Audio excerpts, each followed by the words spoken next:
Everyone, welcome back to my YouTube channel. आज की इस वीडियो में हम लोग बात करेंगे कि हमारा जावास्क्रिप्ट में एरेज क्या होते हैं।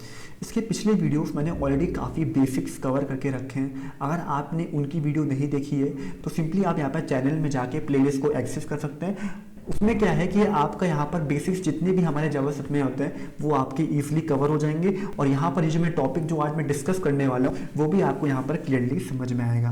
ओके, तो अगर आप यहाँ पर इस चैनल को सब्सक्राइब नहीं किया तो यहाँ पर जल्दी से सब्सक्राइब कर दीजिएगा ताकि यहाँ पर हमें मोटिवेशन मिलता रहे और आपके लिए यहाँ पर न्यू कंटेंट के रिलेटेड टॉपिक आपको मिलते रहे। तो चलिए आज का जो टॉपिक है इसके रिलेटेड हम लोग अपना स्टार्ट करते हैं। तो यहाँ पर जावास्क्रिप्ट में एरेज क्या होता है कि अगर मुझे अपना कोई भी वेरिएबल में मल्टीपल वैल्यू स्टोर करनी है, मतलब यहाँ पर मैं क्या कहना चाह रहा हूँ कि यहाँ पर सिंपली हमारा एक वेरिएबल की मल्टीपल वैल्यू हूँ तो यहाँ पर मैं अपना एरे का यूज़ करता हूँ। जैसे कि आप इसकी डेफिनेशन में भी देख सकते हैं, an array in JavaScript allow you to store and organise multiple values. मतलब यहाँ पर आप एक वेरिएबल में मल्टीपल वैल्यू स्टोर कर सकते हैं और वो वैल्यू आपकी यहाँ पर नंबर हो सकती है, स्ट्रिंग हो सकती है, या तो फिर आपका यहाँ पर जावास्क्रिप्ट का ऑब्जेक्ट भी हो सकता है। ओके, तो आई होप आपको यहाँ पर ये एरे के बारे में समझ में आया। अब इसके बाद क्या होता है कि यहाँ पर जो हमारी मल्टीपल वैल्यूज़ हैं वो हमारे यहाँ पर डिफरेंट टाइप्स की हो सकती हैं। जैसे कि यहाँ पर सबसे पहली वैल्यू हमारी नंबर हो सकती है, दूसरी वैल्यू हमारी स्ट्रिंग हो सकती है, तीसरी वैल्यू हमारी ऑब्जेक्ट हो सकती है, और ऐसे करते करते मैं अपना यहाँ पर एरे में मल्टीपल एंड डिफरेंट वैल्यू में अपना ईजिली स्टोर कर सकता हूँ। एग्जाम्पल तौर पे आप देख सकते हैं मैंने यहाँ पर अपना एक वेरिएबल बनाया सब्जेक्ट। ओके, अब यहाँ पर इस वेरिएबल में मैं क्या करना चाहता था कि यहाँ पर मैं अपना इस वेरिएबल में मल्टीपल सब्जेक्ट में स्टोर करना चाहता था। तो इसके लिए मैंने अपना यहाँ पर एरे बनाया है। एरे कैसे बनाया है, सबसे पहले यहाँ पर हम लोग अपना स्क्वायर ब्रैकेट को स्पेसिफाई करते हैं। मतलब यहाँ पर एक ओपनिंग स्क्वायर ब्रैकेट होता है एंड देन यहाँ पर एक क्लोजिंग स्क्वायर ब्रैकेट होता है। उसके बाद क्या करते हैं कि यहाँ पर हमारी जितनी भी वैल्यूज हैं वो हम लोग यहाँ पर अपना कॉमा के बेसिस में स्पेसिफाई कर देते हैं। ओके, जैसे कि यहाँ पर मुझे अपना मल्टीपल सब्जेक्ट नेम अपना स्टोर करना था तो उसके लिए मैंने अपना यहाँ पर स्ट्रिंग टाइप अपना स्पेसिफाई किया और उसके बाद मैंने अपने यहाँ पर 3 स्ट्रिंग की वैल्यू अपना यहाँ पर एरे में स्पेसिफाई कर दिया। ओके, अब इसको हम लोग अपना प्रैक्टिकली इंप्लीमेंट करके देखते हैं। तो जैसे कि आप लोग देख सकते हैं कि हम लोग अपने VS कोड में पहुंच चुके हैं। अब यहाँ पर हम लोग अपना जावास्क्रिप्ट का जो एग्जाम्पल देखेंगे वो हम लोग अपना HTML से नहीं देखेंगे। यहाँ पर हम लोग अपना नोड का यूज़ करेंगे, क्योंकि यहाँ पर कमेंट सेक्शन में भी आया था कि आप यहाँ पर HTML ना यूज़ करके नोड यूज़ करें। और पिछले कुछ वीडियोस में हम लोगों ने नोड के रिलेटेड ऑलरेडी काफ़ी डिस्कस करके रखा है। तो अगर आपने वो वीडियोस नहीं देखी है तो उसका लिंक मैं डिस्क्रिप्शन दे दूँगा, आप वहाँ पर जाके देख सकते हैं। ओके, तो यहाँ पर नोड यूज़ करने के लिए मैंने ऑलरेडी एक फोल्डर बना के रखा है। उस फोल्डर को एक्सेस करने के लिए मैं अपना डेस्कटॉप में जाऊँगा। इसके बाद जैसे कि देख सकते हैं कि हमारे पास एक फोल्डर है वेब डेव। इसमें सिंपली हम लोग राइट क्लिक करेंगे, show more options and open with code कर देंगे। ओके, तो यहाँ पर इस फोल्डर की बात करें तो इस फोल्डर में हम लोग अपना नोड का यूज़ कर रहे हैं। जहाँ पर नोड में एक प्रॉब्लम हो रही थी कि यहाँ पर हम लोग अपना प्रॉम्प्ट फंक्शन को इजीली यूज़ नहीं कर पा रहे थे। मतलब मैं कहना क्या चाह रहा हूँ कि अगर मैं अपना HTML को यूज़ कर रहा था तो HTML के साथ हमारा प्रॉम्प्ट फंक्शन हम लोग अपना ईजिली यूज़ कर सकते थे।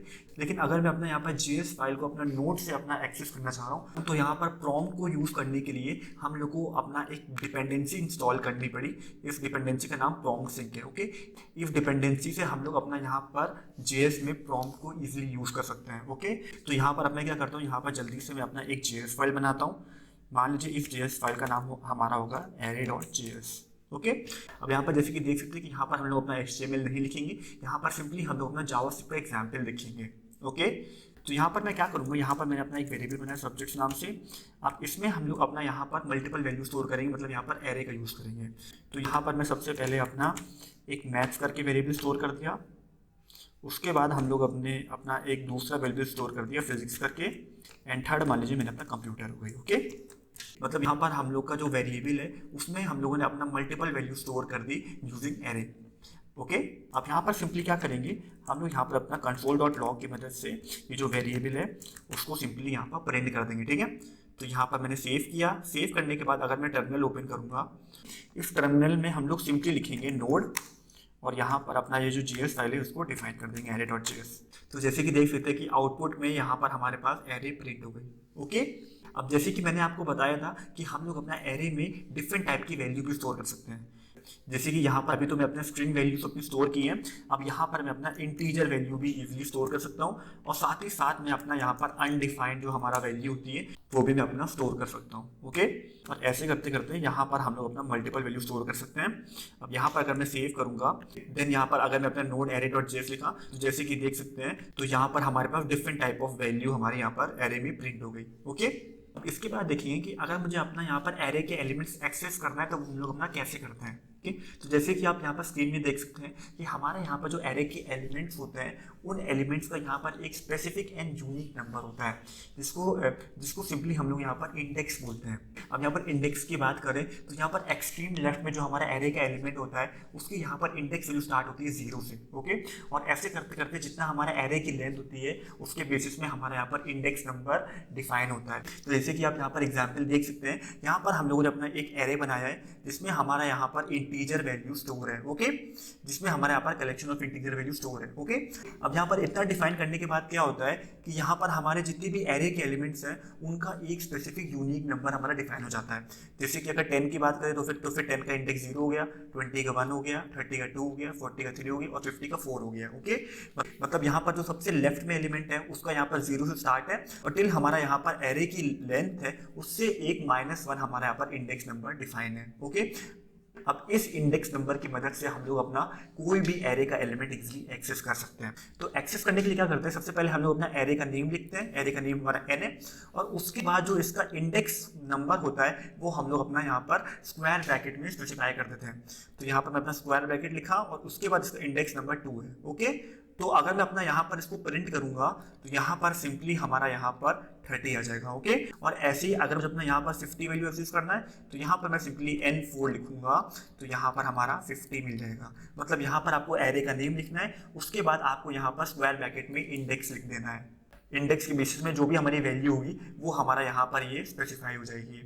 ओके, स्पेसिफाई हो जाएगी। ओके, अब स्पेसिफाई हो जाएगी। ओके, अब इसको भी एक बार स्पेसिफाई हो जाएगी। ओके, अब इसको भी एक बार हम लोग अपना प्रैक्टिकली इंप्लीमेंट करके देख लेते हैं। तो यहाँ पर मैं अपना VS कोड में जाऊँगा। ओके, अब यहाँ पर अगर मुझे अपना एरे के एलिमेंट्स एक्सेस करना है, जैसे कि मान लीजिए कि मुझे फिजिक्स जो हमारा वैल्यू है वो मुझे एक्सेस करना है, तो यहाँ पर मैं सिंपली क्या करूँगा, यहाँ पर कंसोल लॉग में सब्जेक्ट्स के बाद अपने स्क्वायर ब्रैकेट में 0 अपना स्पेसिफाई कर दूंगा। तो यहाँ पर सेव करूँगा। उसके बाद अगर मैं अपना नोड एरे डॉट जेएस लिखूंगा तो जैसे कि देख सकते हैं कि हमारे यहाँ पर आउटपुट में फिजिक्स आ गया। ओके, और ऐसे अगर मैं 1 लिखूंगा, सेव किया, देन यहाँ पर मैंने फिर से नोड एरे डॉट जेएस लिखा तो फिर आउटपुट में जैसे कि देख सकते हैं कि हमारे यहाँ पर मैच आ गया। ओके, और ऐसे करते करते मैं अपना सारे एरे के एलिमेंट्स को इजीली अपना एक्सेस कर सकता हूँ। तो आई होप आपको प्रॉपर्ली समझना है कि हम लोग अपना एरे के एलिमेंट्स कैसे एक्सेस करना है। अब इसके बाद हम लोग यहाँ पर एरे के कुछ इंपॉर्टेंट मेथड्स देखेंगे जो हम लोग अपना प्रोग्रामिंग में यूज करते हैं। जैसे कि आप यहाँ पर एरे के मेथड्स देख सकते हैं, सबसे पहला आता है हमारा यहाँ पर लेंथ फंक्शन। लेंथ फंक्शन क्या करता है कि यहाँ पर अगर मुझे अपने एरे का लेंथ जानना है, मतलब मैं जानना चाहता हूँ कि हमारे एरे में कितने एलिमेंट्स हैं, तो यहाँ पर मैं अपना इस फंक्शन का यूज कर सकता हूँ।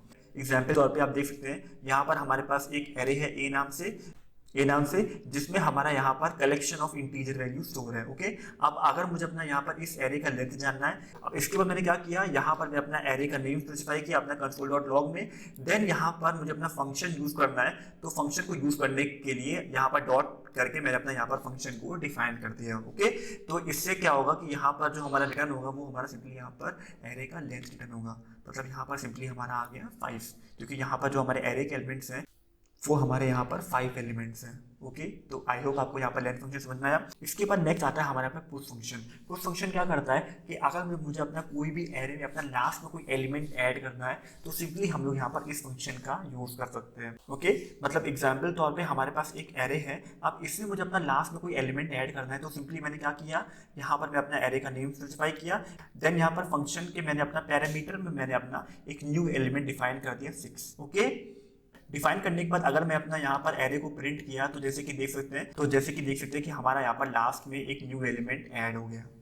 नेक्स्ट आता है हमारे यहाँ पर पॉप फंक्शन। पॉप फंक्शन हमारा यहाँ पर पुश फंक्शन का रिवर्स होता है। मतलब ये क्या करता है, मतलब ये सिंपली क्या करता है कि अगर मुझे अपना एरे में अपना कोई भी एलिमेंट डिलीट करना है लास्ट में, तो यहाँ पर मैं अपना पॉप फंक्शन का यूज करता हूँ। ओके, जैसे कि एग्जाम्पल के तौर पर हमारे पास एक एरे गिवन है, अब यहाँ पर मुझे अपना लास्ट एलिमेंट डिलीट करना है, तो सिंपली मैंने क्या किया, यहाँ पर मैं अपना एरे का नेम स्पेसिफाई किया, उसके बाद मैंने अपना यहाँ पर पॉप फंक्शन को डिफाइन कर दिया। ओके, तो यहाँ पर मैं अपना सिंपली अगर मैंने एरे को प्रिंट किया तो जैसे कि देख सकते हैं कि हमारे यहाँ पर लास्ट एलिमेंट डिलीट हो गया। ओके, अब यहाँ पर सिंपली अगर हम लोग अपना फिर से पॉप फंक्शन लिखेंगे तो इससे क्या होगा कि यहाँ पर हमारा ये जो फोर्थ वैल्यू है वो भी हमारे यहाँ पर ये डिलीट हो जाएगी। ओके, नेक्स्ट फंक्शन आता है हमारा अनशिफ्ट। अनशिफ्ट फंक्शन क्या करता है कि अगर मुझे अपना कोई भी एरे में अपना स्टार्टिंग में कोई एलिमेंट ऐड करना है तो यहाँ पर मैं अपना इस फंक्शन का यूज करता हूँ। ओके, जैसे कि यहाँ पर एग्जांपल में देख सकते हैं, यहाँ पर हमारे पास एक एरे है ए नाम से, अब इसमें मुझे अपना यहाँ पर स्टार्टिंग में कोई अपना एरे का एलिमेंट ऐड करना है, तो इसके लिए मैंने क्या किया, यहाँ पर मैं अपने एरे का नेम स्पेसिफाई किया, उसके बाद अनशिफ्ट फंक्शन लिखा,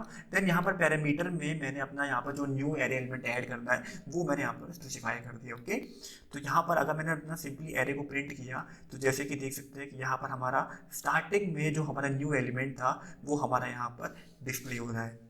ओके, अब यहाँ पर जो फंक्शन है उसको हम लोग अपना जल्दी जल्दी करके डिस्कस कर रहे हैं, क्योंकि यहाँ पर इस फंक्शन में ज़्यादा कुछ समझने का है नहीं और इसको आप यहाँ पर इजीली समझ सकते हैं। ओके ओके, नेक्स्ट आता है हमारा पर इंक्लूड फंक्शन। इंक्लूड फंक्शन हमारा यहाँ पर थोड़ा इंपॉर्टेंट है, क्योंकि यहाँ पर हम लोग अपना एरे में यूज़ करते हैं बेसिकली ज़्यादातर इंक्लूड फंक्शन। इंक्लूड फंक्शन क्या करता है कि अगर मुझे अपना यहाँ पर कोई भी एरे एलिमेंट सर्च करना है कि वो हमारा एलिमेंट है या नहीं, तो यहाँ पर मैं अपना इस फंक्शन का यूज़ करता हूँ। इसका अगर रिटर्न टाइप की बात करें तो रिटर्न टाइप इसका सिंपली यहाँ पर बूलियन टाइप का होता है, मतलब यहाँ पर अगर एरे का एलिमेंट होगा तो सिंपली ये ट्रू रिटर्न करेगा, अगर नहीं होगा तो ये फॉल्स रिटर्न करेगा।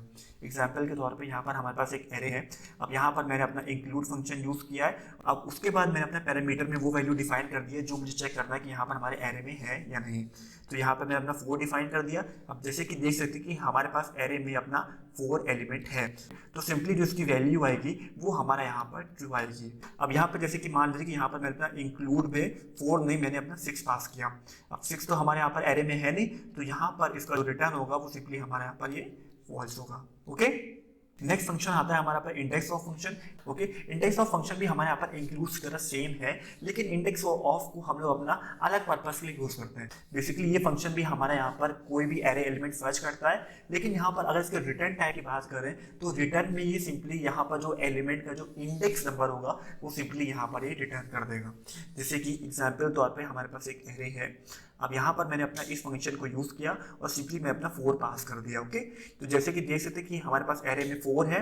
ओके, अब यहाँ पर 4 का जो इंडेक्स होगा वो सिंपली यहाँ पर ये रिटर्न कर देगा।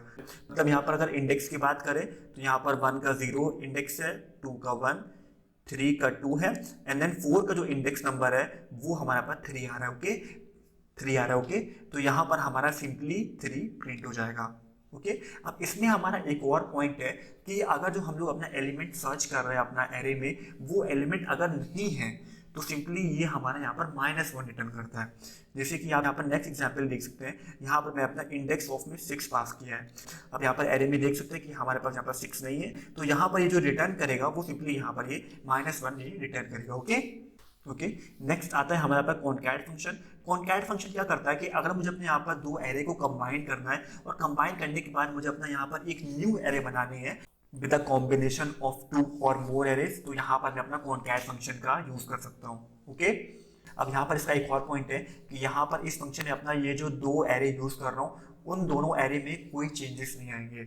मतलब ये सिंपली क्या करेगा, ये सिंपली यहाँ पर एक न्यू एरे क्रिएट करता है विदाउट चेंजिंग ओरिजिनल एरेज। जैसे कि एग्जाम्पल तौर पे यहाँ पर मैं अपना फ्रूट्स 1 करके अपना एक एरे बनाया है और दूसरा मैंने अपना फ्रूट्स 2 करके एरे बनाया है। ओके, अब यहाँ पर मैंने अपना एक वेरिएबल लिया है कंबाइंड फ्रूट्स, और इसमें सिंपली मैंने क्या किया है, यहाँ पे मैं अपना सबसे पहला एरे डिफाइन किया है, उसके बाद मैंने अपना कॉनकैट फंक्शन यूज़ किया है और कॉनकैट फंक्शन के पैरेंथेसिस से मैंने अपना यहाँ पर दूसरा एरे डिफाइन कर दिया। ओके, ये फंक्शन सिंपली हमारे यहाँ पर ये 2 एरे को कंबाइन कर देगा, कंबाइन करने के बाद ये सिंपली यहाँ पर एक कंबाइंड फ्रूट्स में स्टोर कर देगा। ओके, मतलब सिंपली अगर यहाँ पर console.log में अगर हम लोग अपना कंबाइंड फ्रूट्स को प्रिंट करेंगे तो यहाँ पर ये हमारा कॉम्बिनेशन ऑफ बोथ 2 एरेज का सिंपली ये डिस्प्ले होगा। ओके, इसके बाद नेक्स्ट आता है हमारे पास स्लाइस फंक्शन। स्लाइस फंक्शन क्या करता है कि अगर मुझे अपना एरे का एक स्पेसिफिक पार्ट चाहिए तो यहाँ पर मैं अपना इस फंक्शन का यूज करता हूँ। ओके, अब इस फंक्शन की और बात करें तो यहाँ पर ये सिंपली एक न्यू एरे रिटर्न कर देता है विदाउट चेंजिंग ओरिजिनल एरे। मतलब यहाँ पर ये ओरिजिनल एरे को कोई चेंज नहीं करेगा और सिंपली यहाँ पर ये एक न्यू एरे को रिटर्न कर देगा। ओके, अब यहाँ पर हम लोग अपना इस फंक्शन के साथ अपना कुछ पैरामीटर्स भी यूज करते हैं, जैसे कि हमारा सबसे पहले आता है स्टार्ट। अब स्टार्ट पैरामीटर क्या होता है कि ये सिंपली हमारा रिप्रेजेंट करता है कि हमारा यहाँ पर स्टार्टिंग इंडेक्स क्या होगा जिसके बेसिस में हम लोग को यहाँ पर अपने एरे को स्लाइस करना है। अब यहाँ पर अगर हम लोग अपना स्टार्टिंग इंडेक्स डिफाइन नहीं करेंगे तो ये बाय डिफॉल्ट हमारा ये 0 ले लेता है। ओके, मतलब सिंपली ये हमारा स्टार्टिंग से स्लाइसिंग करना शुरू कर देता है। ओके, इसके बाद हमारा पास सेकंड पैरामीटर हमारे यहाँ पर एंड पैरामीटर आता है। एंड पैरामीटर हमारा यहाँ पर एंडिंग इंडेक्स रिप्रेजेंट करता है। एंडिंग इंडेक्स का मतलब क्या हुआ कि यहाँ पर हमें अपना कहाँ तक हमें स्लाइसिंग करनी है वो सिंपली हमारे यहाँ पर एंड पैरामीटर हमारा डिफाइन करता है। ओके, अब इसका एग्जाम्पल देखते हैं तो आपको और क्लियरली समझ में आ जाएगा। जैसे कि मान लीजिए कि हमारे पास एक एरे है एन नाम से। अब यहाँ पर मैंने क्या किया, यहाँ पर मैंने अपना एक न्यू एरे बनाया है। ओके, अब यहाँ पर मैंने क्या किया, यहाँ पर मैंने अपना एक वेरिएबल लिया है न्यू एरे के नाम से। ओके, अब यहाँ पर मैंने अपना यहाँ पर एरे डिफाइन किया है। उसके बाद यहाँ पर स्लाइस फंक्शन में मैंने अपना 1 और 3 पास कर दिया है। ओके, इसमें मैं आपको एक पॉइंट बताना भूल गया कि यहाँ पर जो हम लोग अपना एंड इंडेक्स को डिफाइन करते हैं वो सिंपली यहाँ पर हमारा एक -1 चलता है। मतलब मैं यहाँ पर क्या कहना चाह रहा हूँ कि अगर हम लोगों ने यहाँ पर अपना 3 डिफाइन किया है अपना यहाँ पर एंड इंडेक्स, तो सिंपली हमारा यहाँ पर 2 तक ही चलेगा। जैसे कि अगर मैंने अपना यहाँ पर 4 डिफाइन किया होता तो यहाँ पर ये सिंपली हमारा यहाँ पर 3 तक चलता। ओके, यहाँ पर मैं इसको रब कर दे रहा। तो यहाँ पर जब हम लोग अपना स्टार्टिंग इंडेक्स 1 डिफाइन किया और यहाँ पर एंडिंग इंडेक्स 3 डिफाइन किया है, तो अगर हम लोग यहाँ पर अपना एरे को इंडेक्सिंग कर ले सिंपली 4 5 6, तो यहाँ पर जैसे कि आप देख सकते हैं इंडेक्सिंग के बाद हमारा यहाँ पर 1 3 से आ रहा है और ये सिंपली हमारे यहाँ पर 2 तक चलेगा। तो सिंपली हमारे यहाँ पर 1 और 2 करके हमारा यहाँ पर एक न्यू एरे क्रिएट हो जाएगी और यहाँ पर ये एरे हमारे यहाँ पर इस वेरिएबल में स्टोर हो गए। ओके, स्टोर होने के बाद जब हम लोगों ने यहाँ पर इस वेरिएबल को प्रिंट किया तो यहाँ पर जैसे कि देख सकते हैं कि यहाँ पर हमारा तो आउटपुट में जैसे कि देख सकते हैं कि यहाँ पर हमारा एक एरे है जिसमें वैल्यू हमारे यहाँ पर 3 और 4 है। ओके, अब इसमें हमारा एक और पॉइंट है, कभी कभी हम लोग अपने यहाँ पर स्लाइस फंक्शन में हम लोग अपना सिंगल पैरामीटर पास करते हैं। मतलब मैं क्या कहना चाह रहा हूँ, यहाँ पर मैंने अपना एरे को डिफाइन कर दिया डॉट स्लाइस। ओके, और उसके बाद मान लीजिए कि यहाँ पर मैंने अपने पैरामीटर में 3 पास किया। ठीक है, तो इसका मतलब क्या होता है कि ये सिंपली हमारा रिप्रेजेंट कर रहा है स्टार्टिंग इंडेक्स।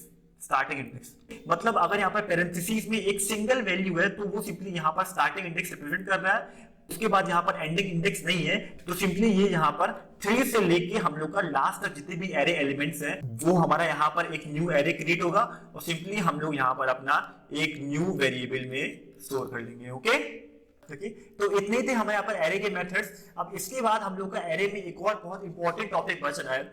ये टॉपिक है कि अगर मान लीजिए कि आपके पास यहाँ पर एक एरे है जिसका साइज हमारा 100 है। 100 का मतलब क्या है कि यहाँ पर हमारे एरे में 100 एलिमेंट्स हैं। अब उन एलिमेंट्स को मुझे अपना यहाँ पर एक्सेस करना है और एक्सेस करने के साथ ही साथ मुझे अपना उन एलिमेंट में ऑपरेशन परफॉर्म करना है। अब ऐसा कुछ टास्क है तो यहाँ पर सिंपली हम लोग अपना एरे का नाम लिख के उसके बाद यहाँ पर स्क्वायर ब्रैकेट में इंडेक्स करके, ऐसा तो कर नहीं सकते क्योंकि यहाँ पर ये 100 एलिमेंट्स है। तो यहाँ पर सिंपली हम लोग क्या करते हैं, यहाँ पर हम लोग अपना एरे के साथ फॉर लूप का यूज करते हैं।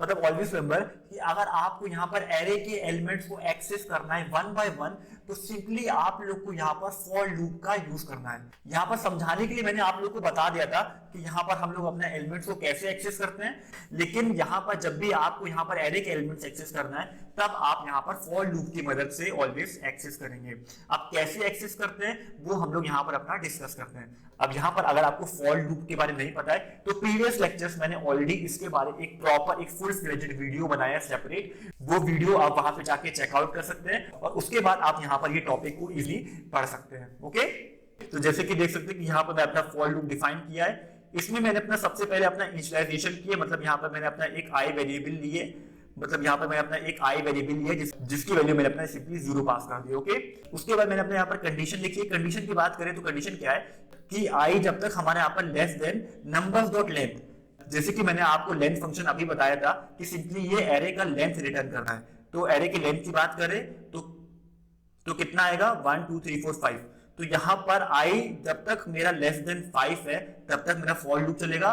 उसके बाद ये सिंपली हमारा टर्मिनेट हो जाएगा। ओके, अपडेशन की बात करें तो अपडेशन में सिंपली हम लोग अपना आई प्लस प्लस कर रहे हैं। ओके, उसके बाद मैंने क्या किया है, यहाँ पर अगर फॉर लूप की स्टेटमेंट की बात करें तो यहाँ पर मैंने अपना सिंपली अपना एरे का नेम डिफाइन किया है और स्क्वायर ब्रैकेट में मैं अपना आई पास कर दिया है। तो इससे क्या होगा कि यहाँ पर हमारे जितने भी एरे एलिमेंट्स हैं वो सिंपली हमारा यहाँ पर ये प्रिंट हो जाएंगे। ओके, मतलब इसको अगर ड्राई रन करके देखें तो यहाँ पर आई की वैल्यू 0 है, 0 is less then 5, condition true है, तो यहाँ पर ये फॉर लूप के स्टेटमेंट में गया। स्टेटमेंट की बात करें तो यहाँ पर आई सिंपली हमारे यहाँ पर रिप्रेजेंट करेगा 0, तो यहाँ पर अगर नंबर 0 की बात करें तो सबसे पहले 1 आ गया। ओके, उसके बाद ये अपडेशन में गया और आई की वैल्यू सिंपली हमारे यहाँ पर 1 हो गई। ओके, 1 होने के बाद इसने फिर से चेक किया कि क्या 1 is less then 5, condition true है, तो यहाँ पर सिंपली हमारे ये फॉर लूप का स्टेटमेंट एग्जीक्यूट हुआ। अब यहाँ पर आई की रिप्लेस में सिंपली हमारा 1 आएगा, तो अगर नंबर्स 1 की बात करें तो यहाँ पर ये 2 हो जाएगा। ओके, उसके बाद यहाँ पर आई की वैल्यू फिर से अपडेट हुई, अपडेट होकर ये सिंपली 2 हो गई। उसके बाद कंडीशन चेक किया कि क्या 2 is less then 5, condition true है, तो यहाँ पर अगर नंबर्स 2 की बात करें तो यहाँ पर ये 3 आ जाएगा। और ऐसे करते करते हमारे जितने एरे एलिमेंट्स हैं वो सिंपली हम लोग के यहाँ पर ये प्रिंट हो जाएंगे। तो आई होप आपको ये भी प्रॉपर्ली समझ में आया कि अगर मुझे अपना यहाँ पर एरे के एलिमेंट्स 1 बाय 1 एक्सेस करना है तो सिंपली हम लोग अपना फॉर लूप की मदद से इजीली हम लोग अपना एक्सेस कर सकते हैं। अब इसको भी हम लोग अपना जल्दी से प्रैक्टिकली इंप्लीमेंट करके देख लेते हैं। जैसे कि आप यहाँ पर स्क्रीन में देख सकते हैं, यहाँ पर हमारे पास एक सब्जेक्ट सर की एक एरे है। अब इस एरे के जितने भी एलिमेंट्स थे वो मुझे यहाँ पर प्रिंट करना है, तो सिंपली मैंने क्या किया, यहाँ पर मैं अपना एक फॉर लूप चलाया, इसमें मैंने अपना आई 0 से स्टार्ट किया और कंडीशन है i is less than subjects dot length.